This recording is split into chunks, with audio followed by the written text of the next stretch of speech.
Cerita Silat Online Channel mempersembahkan serial Pendekar Raja Wali Sakti, episode Sabuk Penawar Racun, bagian 4. Gita, kembalilah ke desa Kiambang atau ke desa Sendir. Akan kubawa Seruni kembali padamu. Maaf, aku tidak punya waktu lagi, kata Rangga cepat-cepat. Belum lagi Gita Raka sempat berkata, Rangga sudah melesat cepat meninggalkannya. Begitu cepatnya pendekar Raja Wali Sakti itu pergi, sehingga dalam sekejap saja bayangan tubuhnya sudah tidak terlihat lagi.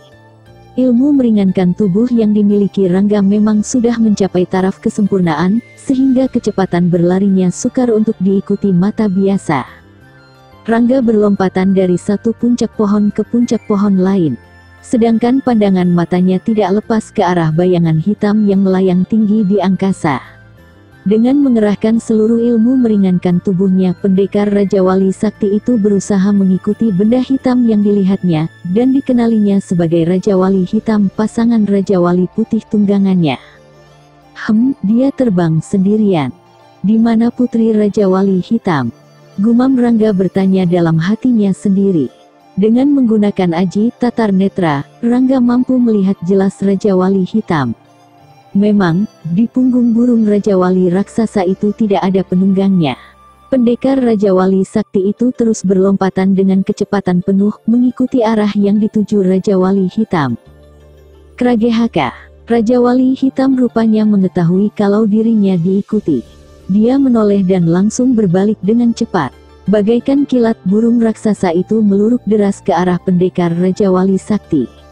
Tentu saja hal ini membuat Rangga terkejut setengah mati. Namun dengan sigap dia melentingkan tubuhnya, meluruk ke bawah sambil berlompatan menghindari terjangan burung raksasa itu. Manis sekali pendekar Raja Wali Sakti menjejakkan kakinya di tanah. Kalau saja tidak cepat-cepat menghindar tadi, pasti tubuhnya remuk terlanda burung raksasa itu. Namun kini Rangga jadi tertegun karena Raja Wali Hitam malah mendekam dengan kepala hampir merunduk menyentuh tanah. Raja Wali Hitam mengkirik pelahan. Apa yang kau inginkan dariku, Raja Wali Hitam? Tanya Rangga bergumam. Namun kedengarannya seperti bertanya pada dirinya sendiri. Kembali Raja Wali Hitam mengkirik lirih. Rangga memperhatikan kepala burung raksasa yang bergerak-gerak ke atas dan ke bawah secara perlahan, lalu menoleh ke belakang dan kembali menjulur ke depan. Sepasang sayapnya dikepak-kepakan, sehingga menimbulkan suara angin menderu keras. Aku tidak mengerti maksudmu, tapi kalau kau bermaksud tidak baik padaku, jangan harap aku akan diam saja, Raja Wali Hitam, kata Rangga setengah mengancam. Gerahak, Raja Wali Hitam menggeleng-gelengkan kepalanya. Rangga kembali memperhatikan gerak-gerak kepala burung raksasa itu. Keningnya agak berkerut, berusaha untuk dapat menangkap maksudnya. Agak sukar juga untuk memahaminya. Tapi, sedikit banyak, setiap gerakan dan suara yang dikeluarkan hampir mirip dengan Raja Wali Putih. Tentu saja Rangga sedikit demi sedikit bisa memahaminya. Kau membutuhkan pertolonganku. Apa ini bukan hanya jebakan saja? Rangga masih tetap curiga. Kragehaka, baiklah.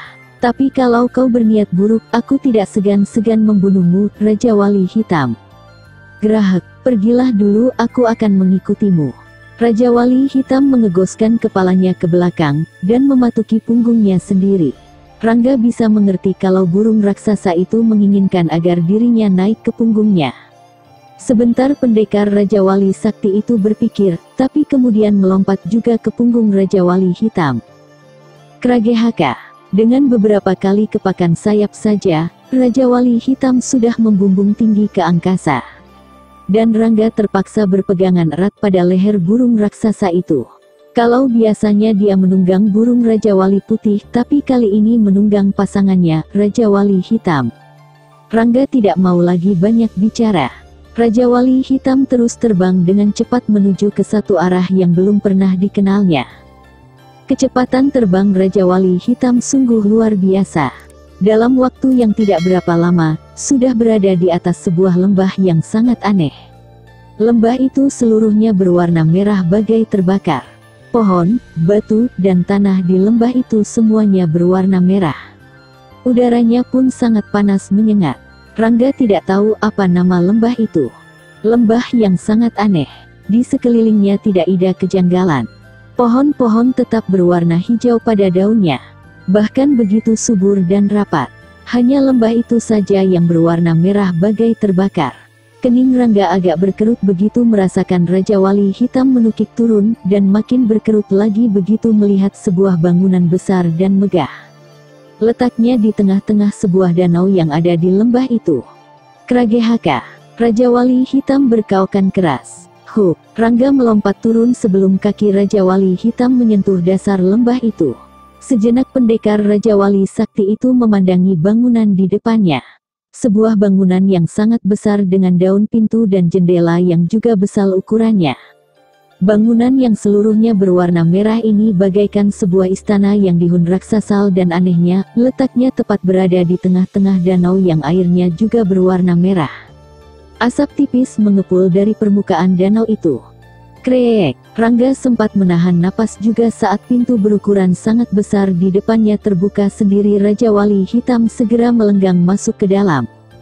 Sementara pendekar Raja Wali Sakti itu masih tetap berdiri tak bergeming. Dan baru saja kakinya akan melangkah terdengar suara dari dalam. Suara yang lembut dan begitu halus. "Kau sudah datang, Raja Wali Hitam." "Krur, sudah kukatakan, tidak ada gunanya mencari pendekar Raja Wali Sakti. Dia tidak akan bisa menyembuhkan lukaku ini." Sementara Rangga yang masih berada di luar, hanya mendengarkan saja.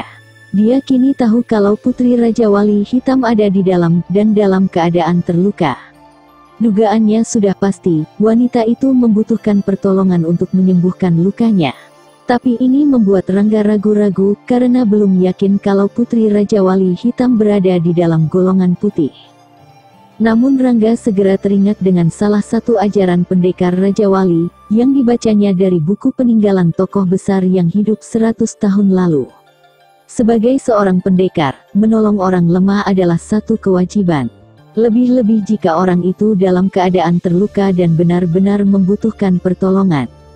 Dalam menolong tidak boleh memandang apakah dia itu orang jahat atau orang baik, apakah itu orang berada atau orang tidak punya. Setiap pertolongan pasti mendapatkan balasan.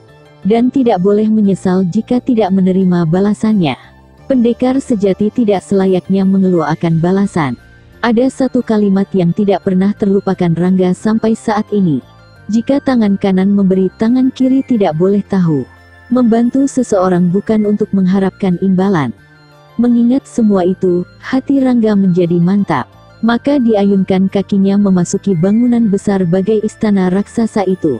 Sejenak dia tertegun begitu melewati ambang pintu. Tampak Raja Wali Hitam mendekam di samping sebuah ranjang besar dan indah. Di atas ranjang itu tergolek lemah seorang wanita berwajah cantik dan pucat. Wanita itu masih mengenakan baju hitam ketat. Sebuah cadar hitam tipis tergolek di sampingnya. Rangga mengenali wanita itu, dan ini yang membuatnya terpaku. Intan Kemuning, tanpa sadar Rangga mendesis. "Oh!" Wanita cantik yang tergolek di atas pembaringan itu terkejut. Buru-buru diambil cadar hitam di sampingnya, tapi Rangga sudah menghampiri dan keburu mengenali wajahnya. Wanita yang memang Intan Kemuning itu tidak jadi menutupi wajahnya dengan cadar hitam. Kini Rangga sudah berdiri di samping pembaringan besar itu. Hampir tidak dipercaya dengan apa yang dilihatnya kini. Sukar untuk dipercaya, wanita yang selama ini menjadi beban pikirannya ternyata amat dikenalnya. Dia itu putri seorang patih yang telah membuat suasana kerajaan Galung jadi porak-poranda. "Kakang," lemah sekali suara Intan Kemuning. Gadis itu berusaha bangkit rapi keadaan rubuhnya demikian lemah. Rangga buru-buru mencegah, lalu duduk di tepi pembaringan. Tanpa diketahui, Raja Wali Hitam menyingkir keluar. Mungkin burung raksasa ingin memberi kesempatan pada dua manusia itu untuk berdua saja. "Kau terluka, Intan?" tanya Rangga setelah cukup lama berdiam diri. "Ya," lirih sekali jawaban Intan Kemuning. Rangga menjulurkan tangannya, dan memeriksa tubuh gadis itu. Keningnya agak berkerut setelah mengetahui kalau di dalam tubuh Intan Kemuning telah menjalar sejenis racun yang sangat lambat kerjanya, namun mematikan. Hanya saja yang membuat Rangga sukar untuk mengerti, racun yang mengendap di dalam aliran darah gadis itu sukar dicari obatnya. Rangga yang mengerti akan segala macam jenis racun dan kebal pada segala racun, bisa cepat mengetahui jenis racun itu. Tapi, dia tidak berani mengobati lewat penyaluran hawa murni atau pengobatan lain yang biasa digunakan untuk mengeluarkan racun dari tubuh seseorang. Racun jenis ini hanya bisa punah oleh orang yang melepaskannya. Obatnya pun hanya satu, itu pun hanya dimiliki oleh orang yang memiliki jenis racun itu juga. Apakah yang melukaimu Kalaban, Intan? Tanya Rangga yang sebenarnya sudah tahu kalau gadis itu luka akibat pukulan Kalaban. Benar, Kakang, sahut Intan Kemuning pelan. Rangga menarik napas panjang. Dia tahu siapa orang yang disebutkan Intan Kemuning. Pendekar Raja Wali Sakti itu juga pernah bentrok dengannya. Memang saat itu Kalaban mengeluarkan suatu jurus liang mengandung hawa racun lemah, namun sangat dahsyat akibatnya. Saat itu Rangga belum menyadari kalau Kalaban sempat melontarkan racun itu pada Intan Kemuning yang menggunakan nama Putri Raja Wali Hitam. Maafkan aku, Intan. Aku tidak bisa mengeluarkan racun di dalam tubuhmu. Hanya Kalaban yang bisa karena hanya dia yang mempunyai penawarnya. Tapi kau masih mampu bertahan untuk beberapa hari, jelas Rangga. Oh, Intan Kemuning mendesah lirih. Jangan khawatir, Intan. Akan kucari Kalaban dan meminta obat penawarnya. Kalau perlu dengan cara paksa. Janji Rangga. Oh, Kakang. Aku tidak tahu lagi harus berkata apa kepadamu. Aku selalu membuatmu repot, keluh Intan Kemuning. Ah, sudahlah. Yang penting sekarang kau tetap berada di sini. Aku pasti kembali membawa obat penawar itu. Percayalah, Rangga meyakinkan. Terima kasih, Kakang. Seandainya kau gagal, aku sudah pasrah, ucap Intan Kemuning. Jangan putus asa, Intan. Kau bukan lagi Intan yang dulu ku kenal. Kau sekarang seorang pendekar wanita yang tangguh dan dikdaya. Rangga membesarkan hati gadis itu. Aku bukan pendekar, Kakang. Jiwaku masih kotor. Aku menyesal telah berlaku bodoh, sehingga membuat banyak orang menderita. Tapi apa yang kau perbuat juga tepat, Intan. Meskipun harus membayarnya dengan mahal sekali. Aku kagum padamu. Oh, Kakang. Intan Kemuning tidak kuasa membendung rasa harunya. Sejak meninggalkan kerajaan Galung dan menetap di sini bersama Raja Wali Hitam, baru kali ini dia mendengar kata-kata lembut dan menyanjung.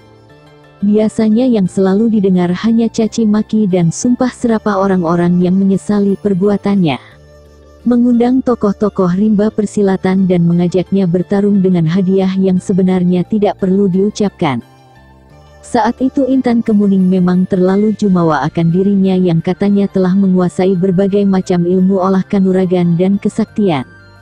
Dia jadi tinggi hati dan menganggap kecil semua orang di matanya, sehingga berani mempertaruhkan istana kerajaan Galung untuk sekedar memuaskan hatinya. Tapi semua kesombongan itu terhenti saat mendapatkan lawan yang sangat tangguh dan akhirnya berhasil mengalahkannya. Dia ingin mengingkari janjinya, dan melarikan diri sampai dikejar-kejar anak buah 4 bayangan iblis neraka dan Kalaban yang begitu ingin memperistrinya. Suatu saat Intan Kemuning tidak bisa lagi lari dari kejaran 4 bayangan iblis neraka dan tokoh-tokoh hitam rimba persilatan yang pernah dikalahkannya dalam pertarungan. Terpaksa dihadapinya lawan-lawannya itu, namun dia kalah dalam pertarungan. Intan lebih memilih mati daripada harus menjadi istri Kalaban, murid 4 bayangan iblis neraka. Gadis itu menceburkan diri ke dalam lembah ular berbisa yang sangat ditakuti semua orang. Namun maut rupanya belum menginginkan gadis itu. Seekor burung Raja Wali raksasa menyelamatkan dan membawanya ke lembah neraka ini. Di lembah ini dia menyembuhkan luka-lukanya dan memulihkan keadaan tubuhnya. Bahkan Raja Wali Hitam juga memberi jurus-jurus dan ilmu kesaktian yang cukup tinggi dan tangguh, sehingga Intan Kemuning semakin tinggi tingkat kepandaiannya. Sejak itulah selalu dikenakannya baju hitam dengan cadar menutupi wajahnya. Intan Kemuning kemudian menggunakan nama Putri Raja Wali Hitam. Dia kembali ke kerajaan Galung untuk membalas kekalahannya yang menyakitkan. Tapi rupanya hari sial masih membuntutinya. Dia dapat dikalahkan Kalaban, dan kini menderita dan dibayangi maut. Di lembah neraka ini Intan Kemuning bisa mengetahui asal-usul burung Raja Wali Hitam yang menolong dan memberikannya ilmu olah kanuragan dan kesaktian. Bahkan dia juga tahu kalau ada Raja Wali raksasa lain di dunia ini. Semua itu diketahuinya dari buku-buku yang dia sendiri tidak tahu siapa penulisnya. Semua buku itu didapatkan di dalam bangunan istana megah ini. Kini Rangga sudah tahu siapa sebenarnya putri Raja Wali Hitam itu. Tokoh yang sempat menggetarkan rimba persilatan bersama burung Raja Wali raksasa tunggangannya. Seorang gadis cantik yang dulu dikenali dan sempat ditolongnya dari cengkeraman bidadari Sungai Ular. Namun sekarang gadis itu tengah menghadapi maut yang jelas akan merenggut nyawanya secara perlahan-lahan. Tidak ada pilihan lagi bagi pendekar Raja Wali Sakti selain mencari Kalaban untuk meminta obat penawar akibat racun yang dilepaskannya pada Intan Kemuning atau putri Raja Wali Hitam. "Aku pergi dulu, Intan. Kau jangan kemana-mana sampai aku kembali," kata Rangga berpamitan. "Kau akan kemana, Kakang?" tanya Intan Kemuning. "Mencari obat penawar racun untukmu," sahut Rangga. "Jangan, Kakang. Terlalu berbahaya. Kau bisa celaka nanti," cegah Intan Kemuning. Dia tahu siapa Kalaban itu. Lebih-lebih bila menghadapi Eyang Girindra, guru dari 4 bayangan iblis neraka, sekaligus gurunya Kalaban yang tentu saja tingkat kepandaiannya sukar diukur. Rangga hanya tersenyum saja dan menepuk punggung tangan gadis itu. Intan Kemuning menggamit tangan Rangga dan menggenggamnya erat-erat, seakan-akan tidak ingin dilepaskan lagi. Dengan sinar mata yang redup, ditatapnya langsung bola mata pendekar Raja Wali Sakti. Terlalu banyak kata-kata yang terucapkan dari matanya, namun sukar untuk dikeluarkan. "Kakang," pelan suara Intan Kemuning. "Ya, ada apa?" lembut suara Rangga. "Dulu Kakang pernah mengatakan kalau aku akan mendapatkan seorang pangeran. Apakah itu benar, Kakang?" ujar Intan tetap menggenggam tangan Rangga. "Tentu. Kau tentu akan mendapatkannya," sahut Rangga seraya menelan ludahnya. Rangga jadi ingat dengan kata-katanya sendiri pada gadis itu. Suatu kalimat yang sebenarnya diucapkan hanya untuk menghibur, tapi malah membuat Intan Kemuning berharap banyak padanya. Kini gadis itu seakan-akan menagih kata-kata yang pernah diucapkan pendekar Raja Wali Sakti. "Aku berharap pangeran itu ada di dekatku saat ini," kata Intan Kemuning pelan. Lagi-lagi Rangga hanya mampu menelan ludahnya. Intan Kemuning memang cantik dan memiliki ilmu yang cukup tinggi. Tapi bukan karena itu Rangga tidak dapat menjawab. Dia masih sulit untuk melupakan Pandan Wangi yang tewas di pelukannya.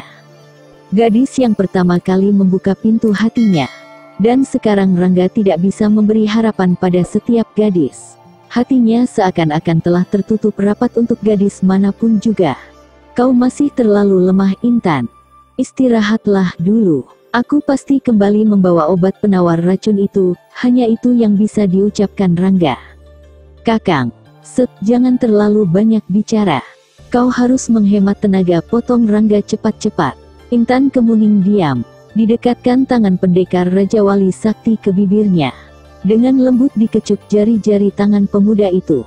Rangga membiarkan saja. Apalagi ketika Intan Kemuning memeluk tangannya erat-erat ke dada. Tidak dipungkiri lagi, saat itu aliran darah Rangga seperti berbalik. Dan jantungnya berdetak lebih keras dari biasanya.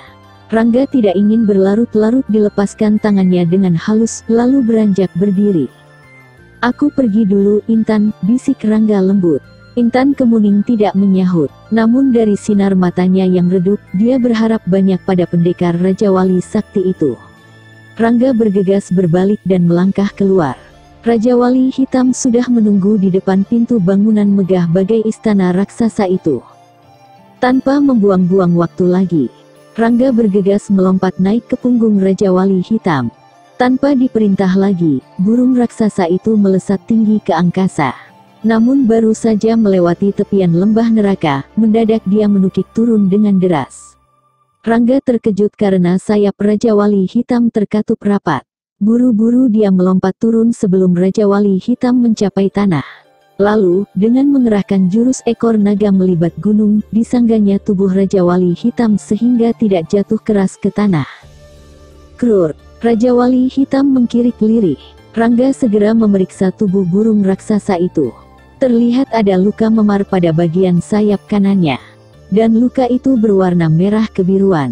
Rangga tahu kalau Raja Wali Hitam juga terkena pukulan beracun milik Kalaban. "Kau juga terluka, Raja Wali Hitam," desis Rangga. "Krur, sebaiknya kau kembali saja. Aku bisa memanggil Raja Wali Putih," kata Rangga lagi. Raja Wali Hitam berusaha menggerakkan sayapnya, namun gerakannya sangat lemah dan tidak bisa lagi membumbung ke angkasa. Rangga tahu kalau racun yang mengendap di dalam tubuh Raja Wali Hitam sudah meluas ke jaringan syarafnya. Jelas ini sangat berbahaya bagi kelangsungan hidup burung raksasa itu. Rangga bergegas menotok beberapa bagian tubuh Raja Wali Hitam disertai penyaluran hawa murni. Raja Wali Hitam itu berkaukan keras, lalu mengepakkan sayapnya dengan kuat. Burung raksasa itu melesat cepat kembali ke lembah neraka. Totokan berhawa murni dari pendekar Raja Wali Sakti hanya bersifat sementara agar Raja Wali Hitam bisa kembali ke lembah neraka. "Hah, kasihan sekali kalian. Aku janji akan mendapatkan obat penawar itu, walau apapun yang akan terjadi," bisik Rangga dalam hati. Selanjutnya episode Sabuk Penawar Racun bagian 5. Masih bersama cerita Silat Online Channel. Jangan lupa like and subscribe. Terima kasih.